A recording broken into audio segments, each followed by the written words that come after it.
Chapitre 13. Al-Bukhari a-t-il répertorié dans son recueil authentique des traditions qu'on ne retrouve pas ailleurs? Cette question ne peut émaner que d'un individu qui ignore tout de la science du hadith.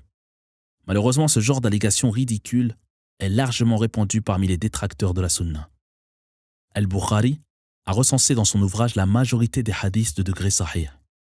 Il a procédé à l'authentification de chaque parole sortie de la bouche du prophète sallallahu alayhi wa sallam et à la vérification des chaînes de transmission. Sa méthode, qui reposait sur des critères très rigoureux, a fait de son recueil l'ouvrage le plus précis et le plus exact sur terre après le livre d'Allah.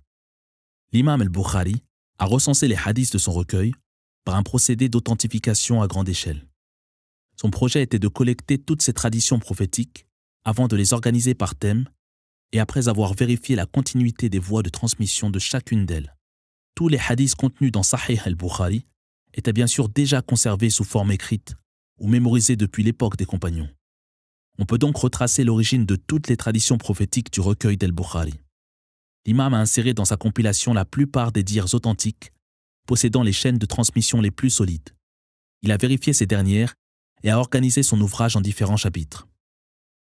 La plupart des hadiths que renferme par exemple le Muwatta de l'imam Malik sont également répertoriés dans le Sahih. Notons au passage que l'imam Malik a recensé plusieurs traditions qu'Ibn Omar a rapportées du prophète sallallahu alayhi wa sallam et que Nafi' a entendues de ce compagnon. Cela signifie que seul Abdullah ibn Omar sépare Nafi' du messager d'Allah dans cet isnad. Ainsi, Al-Muwatta, cet ouvrage remarquable et important, fut rédigé peu de temps après la mort du messager d'Allah sallallahu alayhi wa sallam. Or, la plupart de son contenu est également répertorié dans le recueil authentique d'Al-Bukhari. Mais on retrouve également dans le Sahih des traditions prophétiques qui avaient été consignées auparavant et par d'autres érudits de l'islam. Parmi ces derniers, citons par exemple Ibn Jurayj, Ibn Abi Arwa, Ma'mar ibn Rashid, Abdullah ibn al-Mubarak, Abdullah ibn Wahb, Al-Awza'i, Al-Thawri, Himad ibn Salama ibn Dinar, l'imam al-Zuhri, maître de l'imam Malik. Par conséquent, chacune des traditions prophétiques que l'imam al-Bukhari a répertoriées dans son recueil authentique a été recensée ailleurs par un autre que lui. L'imam Muslim déclara un jour à al-Bukhari: « Seul le jaloux te déteste, et je témoigne qu'en ce monde, je n'ai jamais rencontré ton semblable. » Après avoir posé ses lèvres sur le front d'al-Bukhari, Muslim ajouta: « Laisse-moi embrasser tes pieds, toi qui soignes les hadiths malades, toi le maître des maîtres, toi le chef des spécialistes du hadith. » On a également surnommé al-Bukhari l'émir des croyants dans le hadith. Il n'a répertorié dans son recueil que les dires du prophète sallallahu alayhi wa sallam, transmis avec les voies de transmission les plus solides. Ce n'est qu'après un examen minutieux et rigoureux qu'il a composé son ouvrage.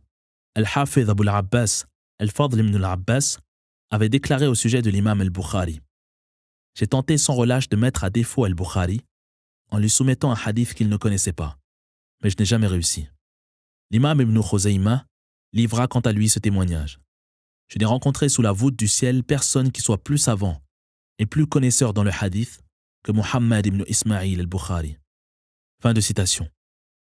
Un autre récit étonnant illustre le statut que détenait l'imam al-Bukhari dans sa discipline. À son époque, al-Bukhari acquit une réputation de maîtrise dans le hadith qui voyagea jusqu'en Irak. Les habitants de la région décidèrent de le mettre à l'épreuve. Ils sélectionnèrent une centaine de traditions prophétiques. À l'énoncé de chacun de ces hadiths, ils attribuèrent un isnad qui appartenait à un autre dire du prophète sallallahu alayhi wa sallam parmi cette sélection. Ainsi, l'énoncé de la tradition numéro 4, par exemple, avait été associé à la chaîne de transmission du numéro 15, où l'on avait relié al-Isnad 43 au hadith 59, et ainsi de suite. On confia ensuite 10 traditions altérées à chacun des 10 participants qui devaient les présenter lors d'une rencontre avec l'imam. On organisa aussi le rassemblement du public. Les étudiants se présentèrent et le premier commença à lire sa liste de hadiths forgés. L'imam al-Bukhari ne faisait que répéter à l'issue de la lecture de chaque tradition: « Je ne le connais pas. » La surprise gagna l'assistance, qui constatait l'ignorance de l'imam, dont la renommée était pourtant bien établie. Les spécialistes qui avaient organisé le défi se disaient quant à eux qu'al-Bukhari avait cerné la manœuvre. La lecture de la centaine de hadiths forgés s'acheva, tandis qu'al-Bukhari n'avait cessé de répéter chaque fois « Je ne le connais pas ». Mais à l'issue de cette présentation, l'imam se tourna vers le premier étudiant. Il corrigea les 10 hadiths que ce dernier avait lus à voix haute, en associant le bon énoncé à la bonne chaîne de transmission. Al-Bukhari s'adressa ensuite au second lecteur, puis au troisième, et ainsi jusqu'au 10e, en corrigeant toutes les traditions prophétiques dont on avait interverti les textes et les isnads. Le public ne pouvait alors que reconnaître la maîtrise d'Al-Bukhari, qui venait d'accomplir une véritable prouesse durant cette rencontre. En effet, il avait restitué chacune des 100 traditions prophétiques dans sa forme originelle. Pour cela, il devait expliquer par exemple que le premier hadith avait pour chaîne de transmission celle faussement associée au 38, et le hadith 2 avait pour isnad celui qu'on avait attribué à l'énoncé numéro 44, et ainsi de suite. Cet événement suscita la réaction suivante chez Al-Hafidh ibn Hajar. Le fait qu'Al-Bukhari avait restitué à chaque énoncé la chaîne de transmission qui lui correspondait ne devrait pas nous surprendre. En effet, il était spécialiste dans ce domaine. Mais bien plus étonnante était sa capacité à mémoriser toutes les erreurs qu'on avait exposées devant lui à l'issue d'une seule lecture. L'imam al-Bukhari peut être considéré comme un prodige d'Allah. Raja ibn Mujarrah disait de lui « Il était un signe d'entre les signes d'Allah qui marchait sur terre. » C'étaient les détracteurs de la Sunna, adeptes des Lumières et coranistes, par le docteur Haytham Tal'at.